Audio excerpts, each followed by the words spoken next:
यही हम अपने कृत्य के द्वारा सिद्ध करना चाहते हैं कि तुम लाख मारो पीटो, कोई नहीं सीखेगा, और जिसको सीखना होगा वो अपने आप आगे बढ़ करके सीख लेगा। जैसे हम आपके मारे जाने से नहीं डर रहे हैं, लेकिन हमारे मन में भाषा के प्रति लगाव है, हम सीख रहे हैं और हम सीख लेंगे।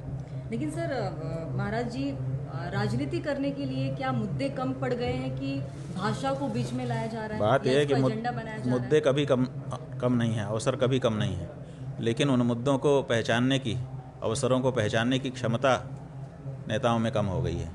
इसीलिए अब वो मुद्दा ही नहीं पहचान पाते हैं, तो फिर ऐसे मुद्दे लेकर के आ जाते हैं जिनका कोई मतलब नहीं होता, जिससे समाज टूटता है। तो कम से कम कोई भी मुद्दा उठाया जाए उसमें इस बात का तो ध्यान रखें कि समाज टूटे ना, अव्यवस्था ना उत्पन्न हो।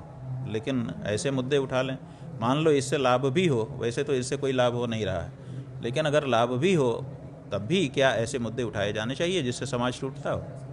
लेकिन महाराज जी, जब जब कोई महाराष्ट्र में विवाद होता है, खड़ा होता है, तो देखा जाता है हिंदू मुस्लिम का मुद्दा जो है ये काफ़ी ज़ोरों शोरों से ये बात यह है कि इस समय पूरे देश में हिंदू मुस्लिम की राजनीति चल रही है, तो जिस समय जो चीज़ चलन में होती है वो आ जाती है।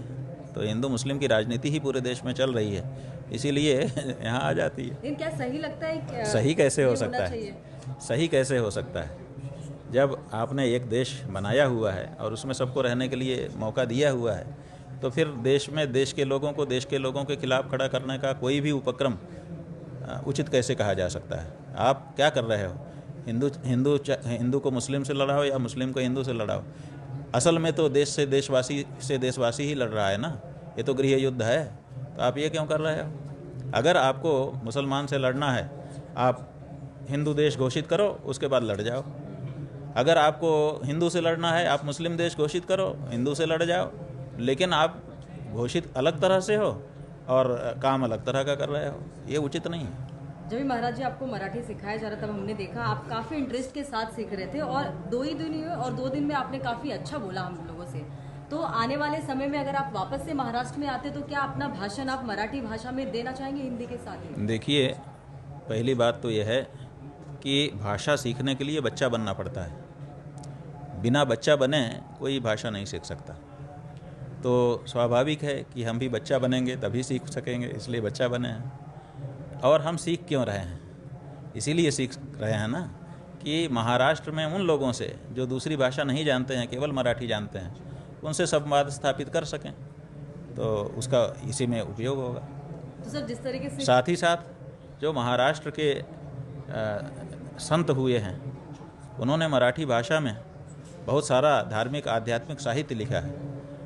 बिना अनुवाद के सीधे सीधे उसका आस्वादन करने का भी मौका हमको, अगर हम मराठी जान जाएंगे तो मिल जाएगा। तो ये भी हमारे लिए एक दूसरा लाभ होगा।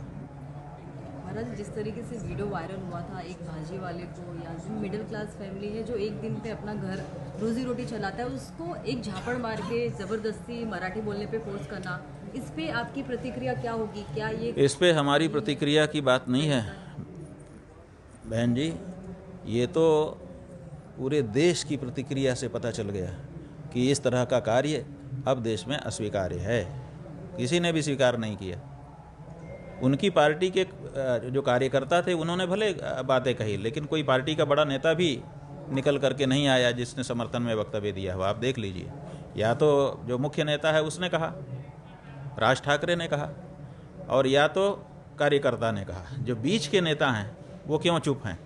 इसी से अंदाज़ा लगा लीजिए कि उनको भी ठीक नहीं लगा है, और उनको भी बोलने पर लग रहा है कि हम बोलेंगे तो हमको भी शर्म ही आएगी, इसलिए वो भी नहीं बोल रहे हैं। सर, इससे पहले भी उत्तर भारतीयों को टारगेट किया गया था, मारा पीटा गया था, फिर से एक बार कहीं ना कहीं किसी मुद्दे को लेकर उत्तर भारतीय को ही महाराष्ट्र में टारगेट किया जा रहा है।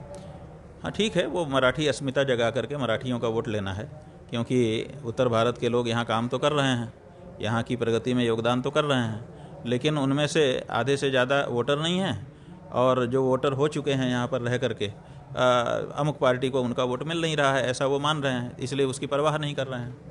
लेकिन आप अगर इस तरह से परेशान करोगे तो फिर लोग यहाँ आना बंद करेंगे। फिर जो काम बाहर वाले आकर के यहाँ कर दे रहे हैं वो काम आपको खुद करना पड़ेगा। आज तो आप राजा बने हो। जैसे मुस्लिम देशों में हम लोग देखते हैं कि भारत के लोग जा करके वहाँ पे काम कर रहे हैं और वहाँ के लोग राजा बने घूम रहे हैं। ऐसे ही महाराष्ट्र के लोग राजा बने घूम रहे हैं, दूसरे प्रांतों के लोग आकर के परप्रांतीय यहाँ पे सब काम कर रहे हैं। तो अगर आप उनको भगाना शुरू करोगे तो देखो रोजी रोटी तो कहीं भी मिल जाती है। लोगों ने कहाँ जावा सुमात्रा जा करके रोजी रोटी प्राप्त कर ली है, तो जिसको रोजी रोटी का ही मामला है वो यहाँ से कहीं दूसरी जगह खिसक जाएगा। उसके बाद हर काम आपको करना पड़ेगा। तो ये भी तो विचार करने की ज़रूरत है। महाराज जी आपने उनको यहाँ क्यों बसाया है? मराठी बोलने के लिए बसाया है कि अपना काम करवाने के लिए बसाया है? अपना काम करवाने के लिए बसाया है तो कर रहे हैं। अब मराठी बोलने के क्यों अनिवार्य कर रहे हो आप? महाराज जी हमने जब अनुरोध किया था कि राज्य माता घोषित किया जाए तो ये घोषित हो गई थी, घोषणा हो गई थी, लेकिन उसके ठीक बाद चुनाव आ गया। चुनाव के समय में कोई बात इस तरह की कही नहीं जा सकती है, तो रुक गए लोग। अब सरकार बन चुकी है नई। अब नई सरकार के सामने हम लोग ये प्रश्न रखने वाले हैं कि आप गाय के लिए, राज्य माता के लिए एक प्रोटोकॉल बनाइए, तो वो बनाएंगे। महाराज जी आपने कहा, देखिए बात ये है कि ये हमारा सीधे क्षेत्र नहीं है। हमारे भगवान आदि शंकराचार्य जी ने 4 शंकराचार्य पीठ जो बनाए हैं उनमें ये पश्चिम भारत की सीट का क्षेत्र है, वहाँ का ज्यूरिसडिक्शन है ये क्षेत्राधिकार, द्वारका की शारदा पीठ का। तो हम तो एक तरह से द्वारका के क्षेत्र में आए हैं इस समय, चातुर्मास्य करने केवल आए हैं, लेकिन हमारा जो मूल काम है वो उत्तर भारत में है। वीके न्यूज, राष्ट्र के नाम।